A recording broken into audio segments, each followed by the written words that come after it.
Benarkah kerajaan sebelum ini pada era Datuk Seri Najib dikatakan berminat untuk membeli Su-34 dan Su-35 Rusia yang bernilai berbilion dolar? Malaysia sebelum ini mempunyai kedua-dua buah jenis pesawat pejuang Rusia yang paling digeruni, iaitu MiG-29 dan juga Su-30. Walaupun MiG-29N bukanlah versi tercanggih daripada jenis yang ada, MiG masih merupakan pesawat pejuang yang digeruni oleh pesawat pejuang lain. Pada Oktober tahun 2010, kerajaan Malaysia memutuskan untuk membersarakan pesawat MiG-29 negara kerana kos operasinya yang tinggi, dengan bahagian terakhir akan ditamatkan secara berperingkat menjelang tahun 2015. Ianya adalah sebahagian daripada sebab untuk menghentikan MiG secara berperingkat kerana ada kaitan dengan program pesawat tempur pelbagai peranan MRCA TUDM pada mulanya. TUDM, iaitu Tentera Udara Diraja Malaysia, juga mempunyai pesawat pejuang buatan Amerika Syarikat di dalam inventorinya, kira-kira 8 unit FA-18D Night Attack yang dikonfigurasikan, iaitu Hornet. American Hornet 1997 yang telah dikonfigurasikan secara besar-besaran ini telah dibeli bersama-sama dengan MiG-29N pada tahun 1995 daripada Rusia. Selain itu, kira-kira 13 buah senjata canggih turut dilengkapkan bagi kegunaan BAE Hawk Mk208 di dalam melengkapkan inventori pertahanan TUDM.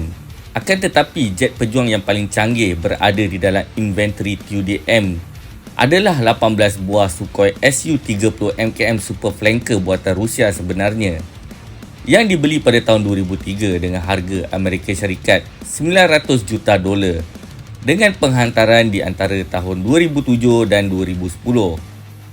Oleh itu, pada masa penghantaran dilakukan, Su-30 MKM adalah pesawat pejuang yang paling maju dan berat di Asia Tenggara pada ketika itu. Menurut perancangan MRCA TUDM, 12 MiG-29 sedia ada akan digantikan dengan 18 buah pesawat pejuang yang baru. Permintaan awal untuk cadangan RFP telah dikeluarkan pada Mac 2011 dan tawaran di atas meja termasuk Boeing FA-18E F Super Hornet, Dassault Rafale, Eurofighter Typhoon dan juga Saab JAS 39 Griffon. Rancangan besarnya ialah untuk memiliki 36 buah pesawat berteknologi terkini. Malangnya, menjelang tahun 2015, harga minyak mentah, minyak sawit dan komoditi ekspor lain telah menjunam. Mata wang ringgit juga merudum, sekaligus bermakna pembelian jet pejuang baru adalah amat mahal. Oleh itu, adakah pentadbiran Datuk Seri Najib pada masa itu cuba membunuh diri dengan membeli pesawat sama ada Su-34 atau Su-35 buatan Rusia atau kedua-duanya sekali? Jawapan yang mampu admin simpulkan, pemilikan pertahanan negara kita kerap terganggu adalah disebabkan ketidakstabilan politik. Walau bagaimanapun, hari ini admin akan kupaskan sedikit kelebihan pesawat Su-34 ini yang boleh dikatakan agak menarik untuk admin kongsikan. Apakah ciri keanehan dan juga ciri gila yang ada pada strike fullback Su-34 Rusia ini? Su-34 memiliki peranan yang khusus di dalam Angkatan Aero Angkasa Rusia atau dikenali sebagai Hellduck.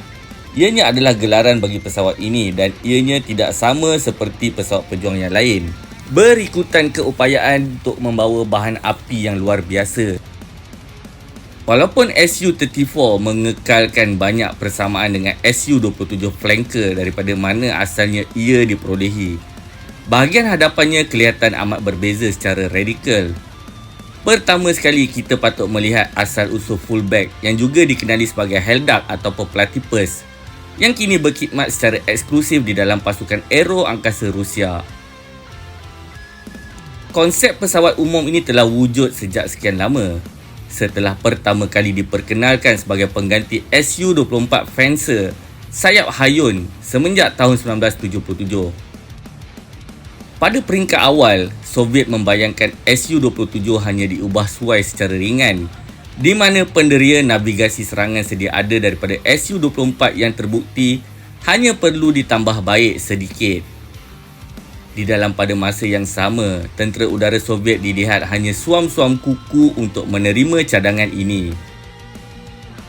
Sehingga Jun 1986, keputusan secara rasmi telah diambil untuk membangunkan strike flanker yang pada mulanya dikenali sebagai Su-27IB atau dikenali sebagai Istrebitel Bombardirovщик yang bermaksud pesawat pejuang dan juga pengebom. Prototipe pertama Su-27IB 42 Blue telah dibina oleh Sukhoi di bengkelnya di Moskow menggunakan kerangka pesawat jurulatih tempur Su-27UB yang telah disesuaikan.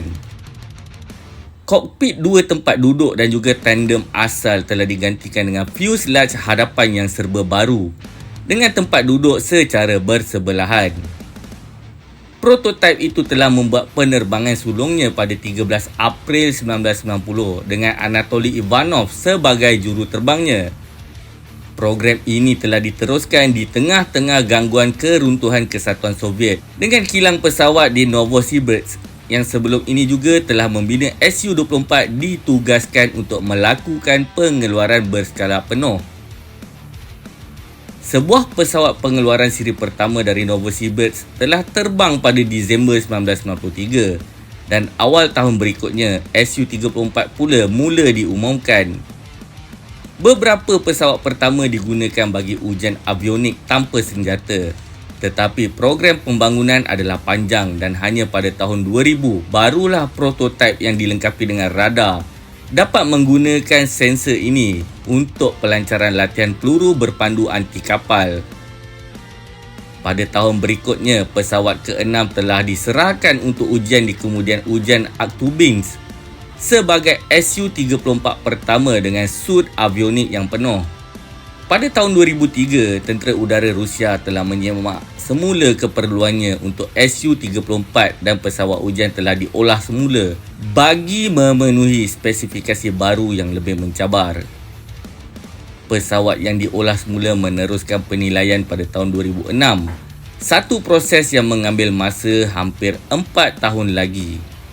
Di dalam tempoh ini, ujian tempur telah dijalankan semasa Perang Moskow di Georgia pada tahun 2008, di mana pesawat ke-7 dan ke-8 telah digunakan untuk menyekat radar pertahanan udara Georgia.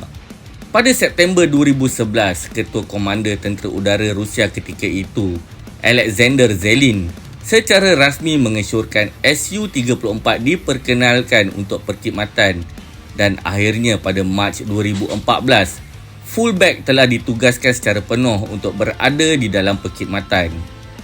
Kontrak berturut-turut daripada kerajaan Rusia telah memaksa mereka bagi menyediakan keperluan pesawat ini kepada tentera aeroangkasa Rusia dengan kira-kira 140 buah Su-34 sebagai tambahan di samping terus-menerus menguji sistem kerangka pesawat ini. Fullback Rusia telah menjadi perhatian berikutan kehadirannya di Syria semenjak Moskow melancarkan campur tangan ketenteraannya di dalam perang saudara di negara itu pada September 2015. Bermula sejurus selepas kemasukan ke dalam perkhidmatan tentera udara Rusia secara rasmi, ujian tempur yang berterusan ini telah memainkan peranan yang penting di dalam membuktikan konsep Su-34 serta avionik dan senjatanya termasuk bom berpandukan satelit dan peluru berpandu KH-35U yang baru.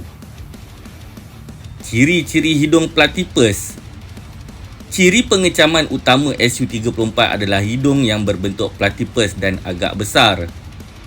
Di sebalik hidung yang besar di situ sebenarnya adalah antena untuk sistem radar SH-141 yang telah dioptimumkan untuk misi udara ke darat, selain menawarkan mod udara ke udara bagi membolehkan fullback terbang sekurang-kurangnya bagi menjalankan beberapa misi tanpa kawalan. Sud SH-141 adalah produk syarikat Lelinet yang sebenarnya menggabungkan radar V004 dengan sud tindakan balas elektronik kebini dan peralatan pengenalan kawan ataupun musuh IFF melalui komputer yang dipasang. V004 menggunakan antena tata susunan imbasan elektronik pasif besar-besaran PESA dan beroperasi di dalam jalur X. Ia dilaporkan dapat menjejaki 10 sasaran udara sekaligus semasa mengimbas dan mampu menembak 4 daripadanya secara serentak terhadap sebuah pesawat yang bersaiz pesawat pejuang apabila dikesan pada jarak 75 batu jauhnya. Di dalam peranan udara ke darat utamanya, radar itu dilaporkan boleh mengesan kapal perang besar pada jarak lebih daripada 80 batu, jambatan kereta api pada lebih 60 batu atau trak yang bergerak pada jarak 19 batu. Angka-angka ini disediakan bagi bersih ekspor radar. Jadi kemungkinan peralatan asal Rusia mempunyai ciri-ciri yang unggul. Walaupun prestasi julat radar kurang mengagumkan jika dibandingkan dengan AN/APG-70 milik F-15E Strike Eagle, apatah lagi AN/APG-82 barunya dengan tata susunan imbasan elektronik aktif ESA. Selain radar penerima amaran, radar pestel dalaman Su-34 juga boleh digunakan untuk menyasarkan mengesan pemancar ancaman yang kemudiannya boleh digunakan bagi pelancaran peluru berpandu anti radiasi, terutamanya KH-31P AS-17 Krypton. Apabila melangkah masuk ke dalam kokpit Su-34 pula, ianya adalah sangat berbeza daripada versi flanker satu tempat duduk atau dua tempat duduk yang bersamaan. Boleh dikatakan, kru Su-34 mempunyai persekitaran kerja yang dilihat lebih moden daripada rakan sejawat mereka yang menerbangkan Su-24. Kokpit dikuasai oleh 5 paparan kristal cecair LCD sebagai fungsi besar dan terdapat juga paparan HUD di kepala bagi juruterbang. Syarikat Raymond Skoye telah bertanggungjawab untuk mengintegrasikan di antara muka manusia dan juga pesawat dengan sut penyasaran dan navigasi K102 yang menggabungkan kesemua peralatan avionik di dalam pesawat. K102 adalah berasaskan sistem komputer pusat, sistem paparan data serta penglihatan laser TV dan juga sut navigasi dan beberapa sistem yang lain. Di luar pula, LCD berbilang fungsi utama terdapat juga set sandaran instrumen secara analog. Pada lebih satu kali, Su-34 juga memiliki sistem GPS Garmin yang ditambah pada kokpit bagi menyediakan keupayaan navigasi tambahan dengan lebih tepat. Sistem sasaran laser bagi sistem penyasaran laser TV Platen bermaksud Sycamore ialah bahagian komponen penting bagi keupayaan Su-34 untuk menyerang sasaran darat dengan ketepatan yang tinggi, tidak kira sama ada siang dan malam. Walaupun di dalam cuaca buruk kerana ia juga mempunyai keupayaan pengimejan terma. Platen juga merupakan salah satu sebab mengapa kita tidak dapat melihat port penyasaran yang dibawa kerana ianya terlindung pada salah satu titik keras di sisi luaran fullback. Walaupun begitu, ia juga merupakan trend yang cuba ditonjolkan oleh Angkatan Udara Rusia. Secara tradisinya, beberapa jenis pesawat serangan darat rekaan Soviet dibina hanya untuk digunakan terhadap sasaran darat sahaja. Tetapi berbeza dengan Su-34 yang mampu melaksanakan misi serangan udara ke darat dan juga udara ke udara termasuklah dogfight, ekor sengat ataupun tail sting.